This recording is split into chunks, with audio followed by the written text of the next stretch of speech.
Police সপ্তাহ শুরু আজ। রাজারবাগে উদ্বোধন করবেন প্রধান উপদেষ্টা। থাকছে নির্বাচনী নির্দেশনা। পদক পাচ্ছেন ৬২ পুলিশ সদস্য। ৩৯৮ যাত্রী নিয়ে সৌদির উদ্দেশ্যে ঢাকা ছাড়ল বছরের প্রথম হজ ফ্লাইট। ব্যবস্থাপনা নিয়ে সন্তুষ্টি। আগামী বছর জাহাজেও যাবে যাত্রী। আমরা আবার শুরু করব পানির জাহাজে, যাতে কিছু সংখ্যক হাজিকে হজে পাঠানো যায়। বাংলাদেশ মুখে রোহিঙ্গা স্রোত থামছেই না। ১.৫ বছরে নতুন করে ঢুকেছে ১ লাখের বেশি। আরাকান আর্মির সঙ্গে আলোচনার পরামর্শ।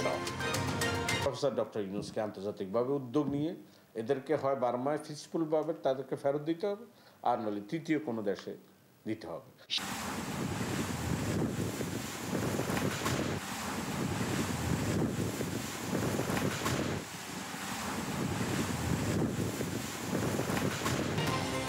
চৌত্রিশ বছরেও শুকায়নি ৯১ প্রলয়ঙ্কারী ঘূর্ণিঝড়ের ক্ষত। এখনো অরক্ষিত উপকূলের বেড়িবাঁধ। পর্যাপ্ত আশ্রয় কেন্দ্র নির্মাণের দাবি।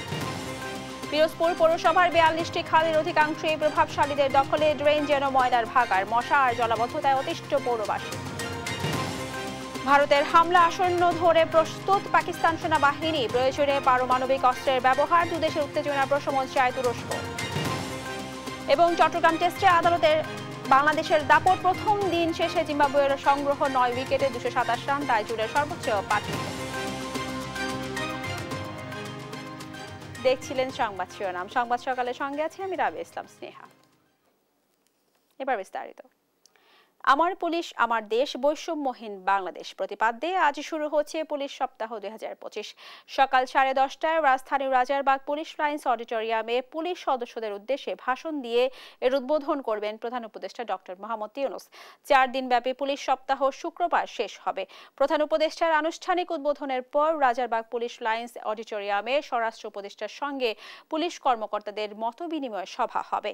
বিকালে প্রধান উপদেষ্টার নির্দেশনার আলোকে কর্মপরিকল্পনার উপর কর্মশালা এবং পুলিশের স্পেশাল ব্রাঞ্চের প্রেজেন্টেশন হবে। সাহসিকতা ও বীরত্বপূর্ণ কাজের স্বীকৃতি স্বরূপ এবার ৬২ জন পুলিশ সদস্য পুলিশ পদক বিপিএম ও রাষ্ট্রপতি পুলিশ পদক পিপিএম পাচ্ছেন। প্রধান উপদেষ্টা ডক্টর মোহাম্মদ ইউনূস পদকপ্রাপ্তদের হাতে এ সম্মাননা তুলে দেবেন। শুরু হলো চলতি বছরের হজ কার্যক্রম। সোমবার মধ্যরাতে জেদ্দার উদ্দেশ্যে ঢাকা ছেড়েছে চলতি বছরের প্রথম হজ ফ্লাইট। এবার ঢাকা থেকেই সব হজযাত্রীর সৌদি আরব অংশের ইমিগ্রেশন প্রক্রিয়া শাহজালাল বিমানবন্দরে সম্পন্ন করা হচ্ছে। জোরদার করা হয়েছে নিরাপত্তা ব্যবস্থা। ফাহিম ইউসুফের রিপোর্ট। মহান স্রষ্টার ঘরের অতিথি হতে রাজধানীর আশকোনা হজ ক্যাম্প থেকে স্বজনদের বিদায় জানান হজযাত্রীরা। এরপর রাত 2:15টায় ৩৯৮ জন যাত্রী নিয়ে হজরত শাহজালাল আন্তর্জাতিক বিমানবন্দর ত্যাগ করে চলতি বছরের হজের প্রথম ফ্লাইট। এবছর 3টি এয়ারলাইন্স 232টি ফ্লাইটের মাধ্যমে ৮৭,১০০ জন হজযাত্রী পরিবহন করবে। এর মধ্যে ৫,২০০ জন সরকারি মাধ্যমে এবং বেসরকারি মাধ্যমে যাবেন ৮১,৯০০ জন। এছাড়া এবার হজযাত্রীদের বাংলাদেশ অংশের ইমিগ্রেশন আশকোনা হজ ক্যাম্পে এবং সৌদি আরবের ইমিগ্রেশন শাহজালাল বিমানবন্দরে সম্পন্ন হচ্ছে। সোমবার সন্ধ্যা থেকে হজ ক্যাম্পে বাড়তে থাকে হজযাত্রীদের ভিড়। নতুন ব্যবস্থাপনায় স্বস্তি ফিরেছে বলে দাবি তাদের। তো 22-এ দেখা গেছে যে এখানে আমাদেরকে ইমিগ্রেশন পাসটা দিল, বোর্ডিং পাসটা দিল, যার জন্য আমাদের এখানে কষ্ট হয়েছে এবং অনেকক্ষণ আমরা বসেছিলাম। এখন পর্যন্ত আমরা কোনো ভোগান্তিতে পড়িনি, আলহামদুলিল্লাহ ভালোই চলতেছে। হজযাত্রী এর সাথে রিলেটেড বিগত কয়েক বছরের অভিজ্ঞতার আলোকে এই বছরে হজযাত্রা অনেকটা সহজ। সরকারের যারা দিনরাত পরিশ্রম করে এই হজকে সুন্দরভাবে উপস্থাপন করেছেন, সবার জন্য দোয়া করি। এছাড়া নিরাপত্তা নিশ্চিতে বিমানবন্দরে সার্বক্ষণিক 2 শতাধিক পুলিশ সদস্য মোতায়েন করা হয়েছে এবং অবৈধ প্রবেশ রোধে ইমিগ্রেশন পুলিশও তৎপর রয়েছে।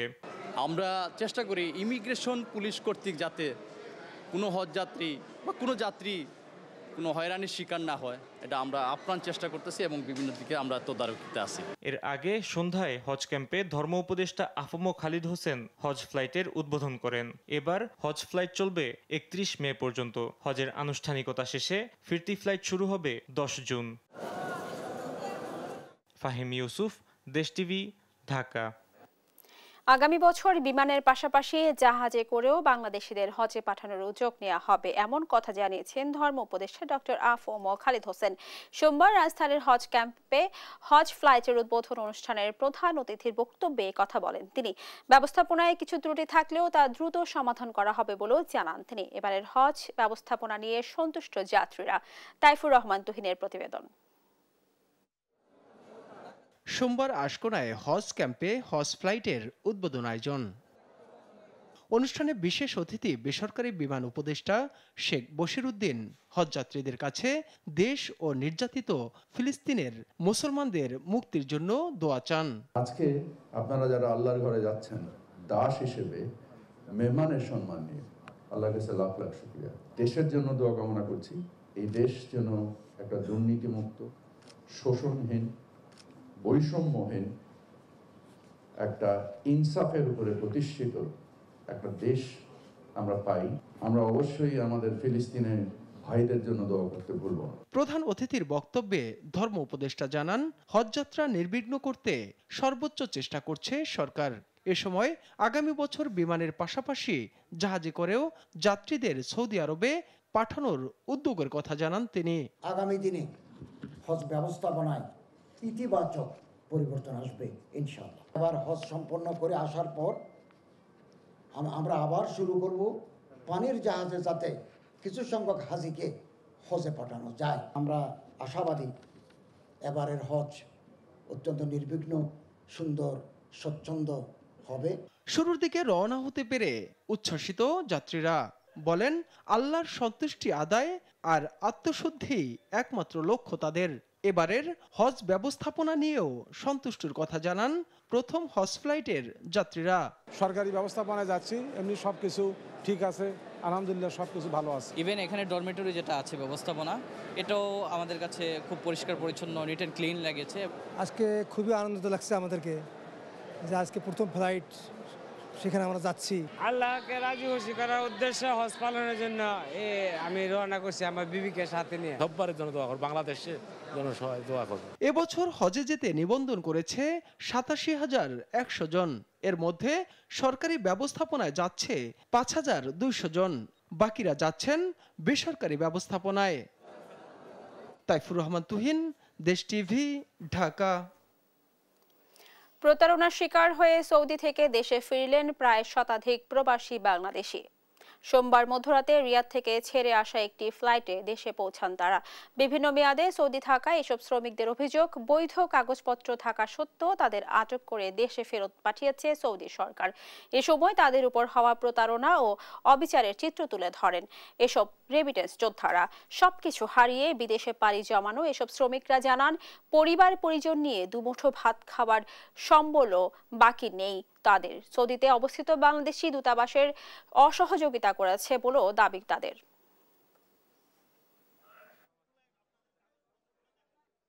ছাড়াই যাদের আকামা এক্সপায়ার আছে, এমন যারা আছে তাদেরকেও ধরে নিয়ে গ্রুপ অটোমেটিক গ্রুপ দিয়ে দিচ্ছে এবং সবকিছু ক্যান্সেল করে দিতেছে। আল কাসিম, আমি যে জেলে ছিলাম, এখান থেকে তো আমাদেরকে 40 জনকে আজকের ফ্লাইটে পাঠাইছে, আরও অন্তত 200-র উপরে শ্রমিক আছে। আমি 12 তারিখে কপিলকে আকামার জন্য টাকা দিছি, যাওয়া যাতের জন্য টাকা দিছি, উনি আমার 17 তারিখে হুরুপ মারি দিচ্ছে। নাম করতো ঘুরুত ছাড়াই ওই 3 মাসের আকামা ছিল, এক্সপায়ার ছিল, যতদিন এক্সপায়ার ছিল এই জন্য আমাদেরকে দূরে পাঠাই দিছে। ভাই জেলে ছিলাম 10 দিন।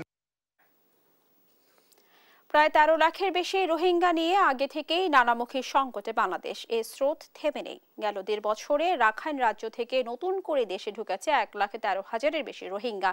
এমন সংকটে আন্তর্জাতিক পর্যায়ে অন্তর্বর্তী সরকারের পদক্ষেপের পাশাপাশি আরাকান আর্মি ও তাকমাদুর সঙ্গে আলোচনার সমাধান দেখছেন বিশ্লেষকরা। বিস্তারিত ইনাই নাহিদের রিপোর্টে। 2017 সালের 25 আগস্ট রোহিঙ্গাদের উপর মিয়ানমার সেনাবাহিনীর নিপীড়ন এবং বর্বর হামলা থেকে প্রাণ বাঁচাতে 7 লাখেরও বেশি রোহিঙ্গা পালিয়ে বাংলাদেশে আশ্রয় নেয়। এরপর প্রায় প্রতিদিনই বাংলাদেশে অনুপ্রবেশ করেন নানা বয়সী রোহিঙ্গা। শুধু গত সপ্তাহেই রাখাইন থেকে এসেছে 1448টি পরিবার। এছাড়া আলাদাভাবে প্রবেশ করে 5930 জন রোহিঙ্গা। এ তালিকা গেল 1.5 বছরে আরও দীর্ঘ। নতুন করে দেশে প্রবেশ করে 29,607টি পরিবার। জনের অঙ্কে যা প্রায় 1,13,000 রোহিঙ্গা। এর মধ্যে 53.77% নারী, বাকি 46.23% পুরুষ।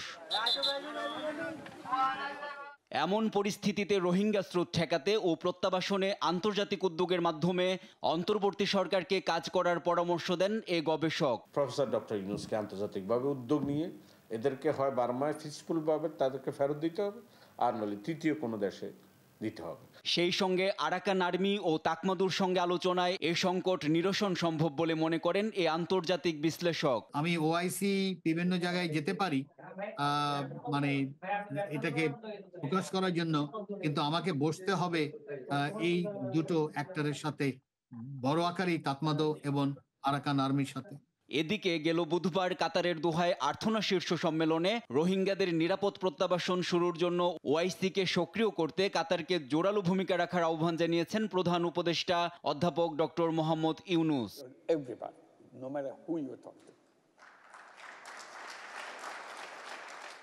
কক্সবাজারের টেকনাফ ও উখিয়ায় বিভিন্ন ক্যাম্পে থাকা 13 লাখের বেশি রোহিঙ্গা নিয়ে নানা চ্যালেঞ্জ ও ঝুঁকিতে প্রত্যাবাসনের বদলে উল্টো নতুন রোহিঙ্গা দেশে ঢুকায় চাপে পড়ছে বাংলাদেশ। এনআই নাহিদ, দেশ টিভি, ঢাকা। আজ ভয়াল 29 এপ্রিল। 1991 সালের 29 এপ্রিল রাতে প্রবল ঘূর্ণিঝড়ে চট্টগ্রামের বাঁশখালী ও কক্সবাজারের উপকূল লণ্ডভণ্ড হয়ে যায়। প্রাণ হারায় লাখো মানুষ, গৃহহীন হয় হাজারো পরিবার। সবচেয়ে বেশি ক্ষতি হয় কুতুবদিয়ায়। তবে এত বছরেও সুরক্ষিত বেড়িবাঁধ পায়নি উপকূলবাসী, নেই পর্যাপ্ত আশ্রয় কেন্দ্র। প্রতি বছরই ঝড় জলোচ্ছ্বাসে ক্ষতির মুখে পড়তে হয় বাসিন্দাদের। সহকারী আব্দুর রহমানের তথ্য ছবিতে জানাচ্ছেন অঙ্কন চৌধুরী। 29 এপ্রিল 1991 সালের ঘূর্ণিঝড়ে চট্টগ্রাম ও কক্সবাজারের উপকূল সহ ধ্বংস হয়ে যায়। সেই রাতের স্মৃতি আজও উপকূলবাসীকে শিহরিত করে। কুতুবদিয়ার তাবালের চরে পুতিলা বেগম বেড়িবাঁধের পাশে বসে হারানো 4 সন্তানের কথা মনে করেন। 38 বছর পরেও ভুলতে পারেনি সেই ভয়াবহ স্মৃতি। বলেন 91 সালের ঘূর্ণিঝড়ে ভয়াবহতা কবরে পড়ে গেলেও ভুলবেন না তিনি। পুতিলা বেগমের কাছে 38 বছর আগের ধ্বংস আর স্বজন হারানোর বেদনা এখনো জীবিত।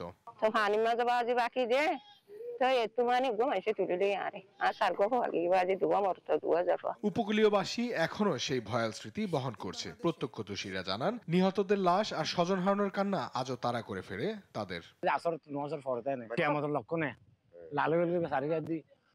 বাতাসে মানুষ হইকে যার কই মানুষ বালা তালা মরি গিয়ে 91 মতন কোনো ঘূর্ণিঝড় না দেখি বছর নয় সাইনিং এই তোনে দিন তোরা তোরা পানি উঠতে কিছু কিছু করবে ভেঙে 91 তো বিরানা আর দেশ আবার শান্ত বলিয়ে ইয়ে মন মাইসি নেওয়া করে তিন আল্লাহ আবার কেন দুনিয়া দেশ সংসারী করতে দেয় না। 60 বর্গ কিলোমিটার আয়তনের কুতুবদিয়া এখন 17 কিলোমিটারে নেমে এসেছে। দ্বীপবাসী টেকসই বেড়িবাঁধ নির্মাণের দাবি জানান। দীর্ঘমেয়াদে কুতুবদিয়ার চারিদিকে যে 40 বর্গ মাইল বা বর্গ কিলোর সম্ভবত এই যে বেড়িবাঁধটা, এটা টেকসই বেড়িবাঁধ হতে হবে। বর্ষার মৌসুমের জন্য ঝুঁকিপূর্ণ এলাকার তালিকা পানি উন্নয়ন বোর্ডের কাছে পাঠানো হয়েছে বলে জানান ইয়েনো। সাময়িকভাবে আমরা বর্ষাকালে যেহেতু বর্ষা সিজন আসছে, এলাকার কিছু বিশেষ করে 3টা স্পটে আমাদের ঝুঁকিপূর্ণ আছে। আলী আকবর ডেল, কবি জসিমউদ্দিনের ওখানে একটা স্পট আছে, আরেকটা হচ্ছে আপনার তাবালের চর নামক একটা স্পট, আর উত্তর দুর্গে একটা স্পট। এই জায়গাগুলো আমি লোকাল স্থানীয় প্রশাসন হিসেবে এখানে পানি উন্নয়নের সাথে যোগাযোগ হয়েছে আমার সাথে। ওনারা কথা দিয়েছে খুব অতি শীঘ্রই এটা তারা মেরামত করার জন্য তাদের ওয়ার্ক অর্ডার হবে আর কি। 1991 সালের ঘূর্ণিঝড়ে সরকারি হিসাবে 1,38,000 প্রাণহানি হলেও প্রকৃত সংখ্যা ছিল আরো বেশি। ক্ষতিগ্রস্ত মানুষরা পরে কক্সবাজারের ঘরুশকুল আশ্রয়ন প্রকল্পে স্থান পায়। নিউজ ডেস্ক, দেশ টিভি।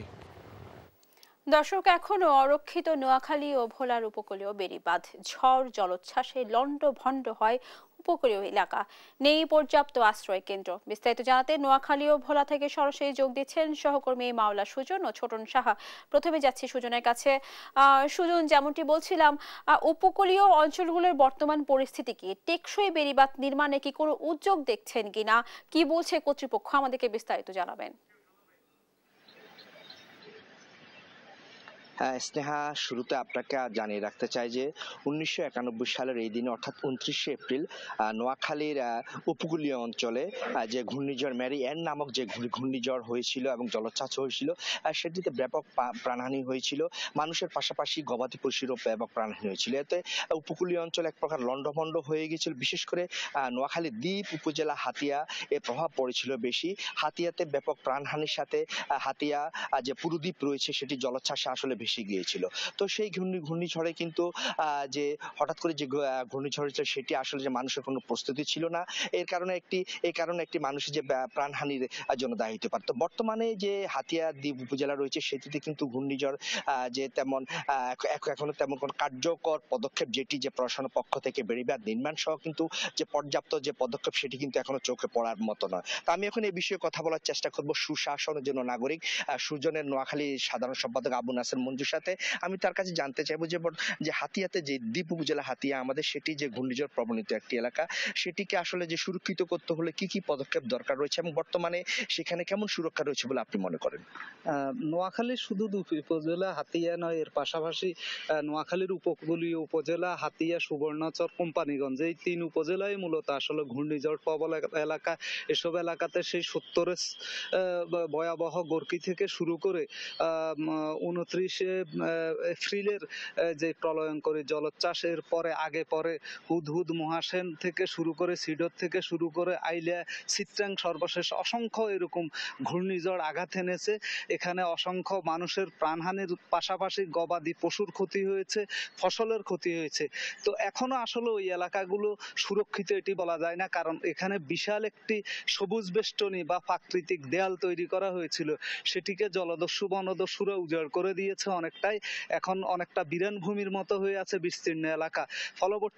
ফলে যে প্রাকৃতিক দেয়াল তৈরি হতো ঝড় জলোচ্ছ্বাস থেকে মানুষকে রক্ষার জন্য, সেটি অনেকটা অরক্ষিত হয়ে গেছে। পাশাপাশি যেই ঘূর্ণিঝড় আশ্রয় কেন্দ্রগুলো রয়েছে সেগুলো দূরে দূরে হওয়ার কারণে এবং অপেক্ষাকৃত মানুষের বসবাসের জন্য যেই আধুনিক সুযোগ সুবিধা দরকার সেগুলো অনেক বেশি না থাকার কারণে, বিশেষ করে পয়ঃনিষ্কাশন ব্যবস্থা, বিশুদ্ধ পানির ব্যবস্থা, পর্যাপ্ত আলোর ব্যবস্থা এবং সময় মতো এগুলো খুলে না দেওয়ার কারণে আসলে মানুষের এক ধরনের অনীহা রয়েছে দুর্যোগের সময় আশ্রয় কেন্দ্রে আসা। এর পাশাপাশি রয়েছে যে এখনো অসংখ্য এলাকাতে বিভিন্ন জলোচ্ছ্বাসে যেসব এলাকাতে বেড়িবাঁধ ক্ষতিগ্রস্ত হয়েছে, এই ক্ষতিগ্রস্ত বেড়িবাঁধগুলো এখনো মেরামত করা যায়নি। পাশাপাশি প্রতিনিয়তই আরো ভাঙন বাড়ছে, ভাঙনের সাথে সাথে বেড়িবাঁধ ভাঙছে, ফলে লবণ পানি একেবারে লোকালয়ে প্রবেশ করছে, মানুষের কৃষির ক্ষতি হচ্ছে, জনজীবন, পরিবেশ, প্রকৃতি এতে বিরূপ প্রভাব পড়ছে। ফলশ্রুতিতে পুরো এলাকাটি সুবর্ণচর, কোম্পানিগঞ্জ এবং হাতিয়া দ্বীপ উপজেলা বিস্তীর্ণ এলাকায় এখনো অরক্ষিত রয়েছে। এখানকার মানুষ এখনো দুর্যোগ কবলে রয়েছে। এই মানুষগুলোকে সুরক্ষার জন্য, বড় ধরনের দুর্যোগ থেকে সুরক্ষার জন্য এখানে পর্যাপ্ত আধুনিক আশ্রয় কেন্দ্রের পাশাপাশি বেড়িবাঁধ নির্মাণ করা জরুরি বলে মনে করছি। ধন্যবাদ আপনাকে। আসলে তিনি যে আধুনিক যে বেড়িবাঁধ রয়েছে সেটি নির্মাণের একটি জোর দাবি জানিয়েছেন। তো আমি এখন এই বিষয়ে কথা বলার জন্য চলে যাব ভোলায়। সেখানে রয়েছেন আমাদের সহকর্মী ছোটন। ছোটন, আপনি ভোলার যে ঘূর্ণিঝড় কবলিত এলাকার সর্বশেষ খবর জানাবেন।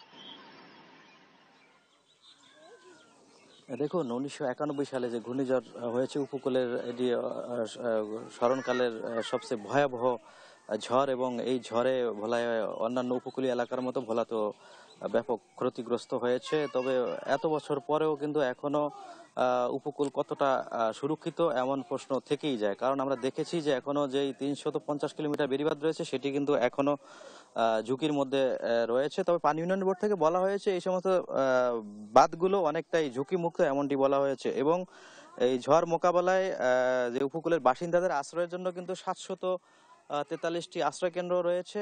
সেখানে মানুষজন ঝড়ের সময় সাধারণত আশ্রয় নিয়ে থাকে। তারপরও আমরা দেখে আসছি ঘূর্ণিঝড় সিডর, আইলা সহ যে ঝড়গুলো বয়ে গেছে এই সমস্ত ঝড়ে কিন্তু ব্যাপক ক্ষয়ক্ষতি হয়েছে। আমরা একজন স্থানীয় বাসিন্দার সাথে কথা বলবো। ঝড়ের সময় 1991 সালের ঝড়ের সময় আপনারা আসলে কেমন চিত্র দেখেছেন?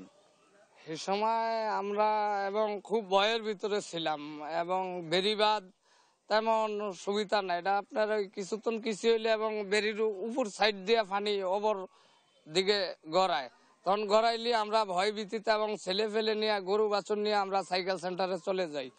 ধন্যবাদ। যেমনটি শুনছিলেন, আমরা জেনেছি যে স্বেচ্ছাসেবী সংগঠনগুলো কাজ করে, এমন একজন স্বেচ্ছাসেবী সংগঠনের সাবেক যুব প্রধান রেক্কি সেন্টার, ওনার সাথে একটু কথা বলবো। জানতে চাইবো আপনারা তো বিভিন্ন সময় কাজ করেছেন, তো এখন বর্তমানে ভোলার উপকূলকে আপনারা সুরক্ষিত মনে করছেন কিনা? আসলে দেখুন, জলবায়ু পরিবর্তনের কারণে প্রতি বছরই কিন্তু উপকূলীয় জেলায় ঝড় হচ্ছে এবং বলা যায় প্রতি বছর 2 থেকে 3টি করে ঝড় হচ্ছে। এটিকে মোকাবেলা করার জন্য এই উপকূলের যেসব তরুণরা রয়েছে তাদেরকে প্রশিক্ষিত করতে হবে, তা না হলে আমাদের এখানকার যেই প্রতি বছর ঝড় হয় সেখানে কিন্তু মৃত্যুর হার বেড়ে যাবে। তো সেই ক্ষেত্রে সচেতনতাই পারে এই দুর্যোগের সাথে মানিয়ে চলতে, তখন উপকূলে ক্ষয়ক্ষতি কমে আসবে, মানুষের প্রাণহানিও কমে আসবে। তো সেই জন্য প্রশাসনের কাছে আমাদের দাবি থাকবে এবং যেসব উন্নয়ন সংস্থা রয়েছে তাদের কাছে দাবি থাকবে যে উপকূলের তরুণদেরকে যেন তারা দুর্যোগের সাথে খাপ খাইয়ে চলার জন্য ব্যবস্থা গ্রহণ করে। ধন্যবাদ। স্নেহা, আমরা একটা তথ্য যুক্ত করতে চাই। আসলে আমরা সাধারণত দেখে আসছি ঘূর্ণিঝড়ের যে প্রস্তুতি জেলা প্রশাসন থেকে নেওয়া হয়, ঘূর্ণিঝড়ের পূর্বে, ঘূর্ণিঝড় চলাকালীন এবং ঘূর্ণিঝড় পরবর্তী, এই 3টি ধাপের কিন্তু প্রস্তুতি নিয়ে থাকে তারা। জেলা প্রশাসক এমনটি আমাদেরকে বলছিলেন এবং আমরা উপকূলের বাসিন্দাদের সাথে কথা বলেছি, যারা বিশেষ করে নদীর তীরবর্তী এলাকায় বসবাস করেন। তারা কিন্তু এই বর্ষা মৌসুমে কিন্তু ঝুঁকির মধ্যে থাকেন, কারণ তারা বেশিরভাগ এলাকায় কিন্তু জোয়ারের পানিতে প্লাবিত হয়ে থাকে এবং ঘূর্ণিঝড় এলে কিন্তু তাদের ঘরবাড়ি তলিয়ে যায় এবং তারা ব্যাপক ক্ষতিগ্রস্ত হয়। তো সে তুলনায় এখানকার বাসিন্দাদের যে দাবি সেটি হচ্ছে এই ঘূর্ণিঝড়ের সময় যাতে তারা সুরক্ষিত থাকে, সেজন্য জেলা প্রশাসন এর পক্ষ থেকে যে প্রস্তুতি নেওয়া হয় সেই তৎপরতা আরও বাড়াতে হবে এবং একই সাথে যে সমস্ত বাঁধগুলো রয়েছে ঝুঁকিপূর্ণ, সেই সমস্ত বাঁধগুলো কিন্তু সুরক্ষিত রাখার জন্য দাবি তুলেছেন এবং আশ্রয় কেন্দ্র যে রয়েছে সেগুলো কিন্তু বাড়ানোর জন্য কিন্তু তারা দাবি কিন্তু তুলেছেন। তো এ ছিল আমার কাছে ভোলা থেকে সর্বশেষ তথ্য। ফিরছি স্টুডিওতে স্নেহার কাছে। স্নেহা, আশুলিয়ার ডিইপিজেডের পুরাতন জোনের একটি কারখানায় লিফট মেরামতের সময় তার ছিঁড়ে পড়ে ইকবাল হোসেন নামে এক ইলেকট্রিশিয়ান নিহত হয়েছে। এ সময় আহত হন একজন। সোমবার সন্ধ্যায় বান্দু গ্রুপের ছেগি কারখানা এই দুর্ঘটনা ঘটে। আহতদের দ্রুত হাসপাতালে নেওয়া হলে ইকবালকে মৃত ঘোষণা করেন চিকিৎসক। বিদ্যুৎ নামে আরেকজনকে উন্নত চিকিৎসার জন্য ঢাকায় পাঠানো হয়েছে। নিহতের মরদেহ উদ্ধার করেছে পুলিশ। পিরোজপুর পৌরসভার 42টি খালের অধিকাংশই ইতিমধ্যে গ্রাস করে নিয়েছে দখলদাররা, আর প্রায় 60 কিলোমিটার ড্রেন ময়লা আবর্জনার ভাগাড়ে পরিণত হয়েছে। ফলে মশা এবং জলবদ্ধতার নাকাল পৌরবাসী। সহকর্মী জালিস মাহমুদের তথ্য ছবিতে জানাচ্ছেন সালমা জাহান। পিরোজপুর পৌরসভার 2 নম্বর ওয়ার্ডের ঝাটকাটি ভারানি খাল দেখে বোঝার উপায় নেই, এক সময় এই খাল থেকে বড় বড় নৌকা চলাচল করত, যা দখল আর দূষণে ময়লার ভাগাড়ে পরিণত হয়েছে। প্রায় 30 বর্গ কিলোমিটারের এই পৌরসভার 42টি খালের অধিকাংশই দখল করে গড়ে তোলা হয়েছে বিভিন্ন স্থাপনা। ফলে যত্রতত্র স্থাপনা হয়, একদিকে যেমন বাধাগ্রস্ত হচ্ছে পানি চলাচলের স্বাভাবিক গতি, অন্যদিকে ভরাট হয়ে যাচ্ছে খাল। ফলে পৌরসভায় সৃষ্টি হচ্ছে জলাবদ্ধতা। এছাড়া ড্রেনগুলোকে ময়লা ডাস্টবিন হিসেবে ব্যবহার করায় শহরের অধিকাংশ ড্রেনেজ ব্যবস্থা ভেঙে পড়েছে, পরিণত হয়েছে মশা আর রোগ জীবাণুর আখড়ায়। আমাদের এই সমস্ত খালে আগে এক সময় নৌকা চলতো, আমরা বাচ্চারা গোসল করতো, সবাই খাল ব্যবহার করতো, এখন বর্তমানে অনুপযোগী। পৌরসভার নজরদারির বাইরে থাকায় এবং তাদের সঠিক নজরদারি না থাকার কারণে আস্তে আস্তে এই সব খালগুলো ভরে এখন ড্রেনও এক সময় দেখা যাবে যে ড্রেনও থাকতেছে না আর কি। এমনভাবে ভরাট হয়ে গেছে এবং দখল হয়ে গেছে, আমাদের এখানে জনজীবন বিপর্যস্ত পুরোপুরি। খালের 2 পাশে যারা আছে প্রত্যেকেই হয়তো যদি 2000 বাড়ি থেকে 2000 বাড়ি এলা, যদি 1000 থাকে 1000, যারাই থাকে উভয় 2 পাশে যারা আছে তারা করছে। ড্রেনে দুর্গন্ধ থাকা যায় না, মশা মাছিতে একদম বিশ্রী অবস্থা, হাঁটাও যায় না মাঝে সাঝে। দখল হওয়া খাল পুনরুদ্ধার এবং পুনঃখননের উদ্যোগ নিয়েছে পৌরসভা। পাশাপাশি শহরের পরিষ্কার পরিচ্ছন্নতায় জনগণের সহায়তা চেয়েছে কর্তৃপক্ষ।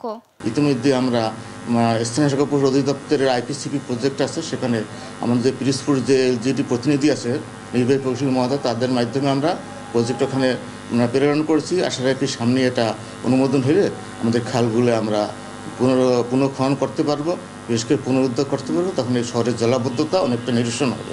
নগরায়নের উন্নয়নের জন্য দ্রুত সময়ে দখল ও দূষণে মৃতপ্রায় খালগুলো উদ্ধার করবে প্রশাসন, এমনটাই প্রত্যাশা পিরোজপুরবাসীর।